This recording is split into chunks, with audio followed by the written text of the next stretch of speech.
Himuta ka pa. Come on, Casey. Aray ko nun, himuta pa. Come on now, let's go down. You need to use the bathroom, Casey. Come on down. We need to close this building. It's getting wet. The floor, look at that. Floor is getting wet. Come on. Come on. Down. You're scared of rain. Come on. Come on, guys. You need to use the bathroom so you can go home. Come on, let's go home now. Come on. I'm gonna close this. Bye. I'm gonna close the building now. Bye. Come on. Let's go. Come on. Come on, down. Okay. Casey needs to use the bathroom. Come on. Dali.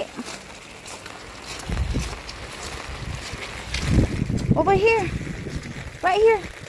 Para di rin maulan. Para may sirong ka. Right there. Go, find your spot now.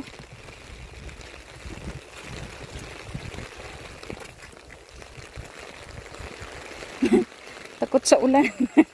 Tapos gustong bumaba. So, weather update. Maulan dito sa amin. May bagyo kami dito. Category 1 yung panood ko nung isang araw, sabi. Kagabi, ang lakas ng hangin. Buti ngayon, wala na. Bisitahin ko lang yung squash kay duha na lakapuno ang nabilin na naman squash. Yung hangin kasi nila dito masyadong mababa. So nililipad yung bawat puno. Ayan, buti na lang nilagyan ko nito. Yan yung squash nila. So wala na yung mga halaman namin sa garden kasi during nung init masyado, namatay sila na drain. Hindi nila kanaya yung init na burn lahat ng halaman. So nagtanim kami ulit ng panibago. Ito, panibago na yan na squash. Nung nakaraang araw naman, humangin ng malakas, naputol lahat ng puno ng squash. Ayan, oh. Wala na yan sila. Mga ano na ito, mga putol na. Yan na yung natira.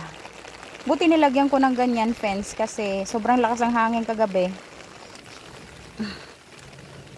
Kunin ko to. Okay. Para makapaggulay tayo. Yan yung squash na din.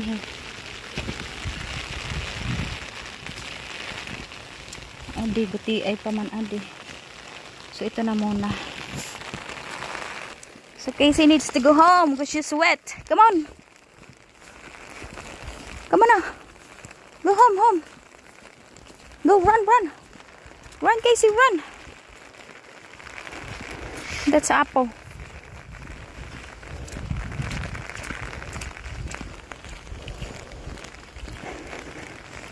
Come on.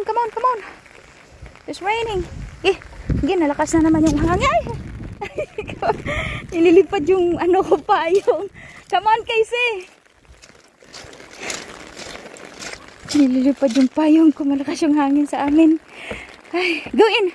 Go inside.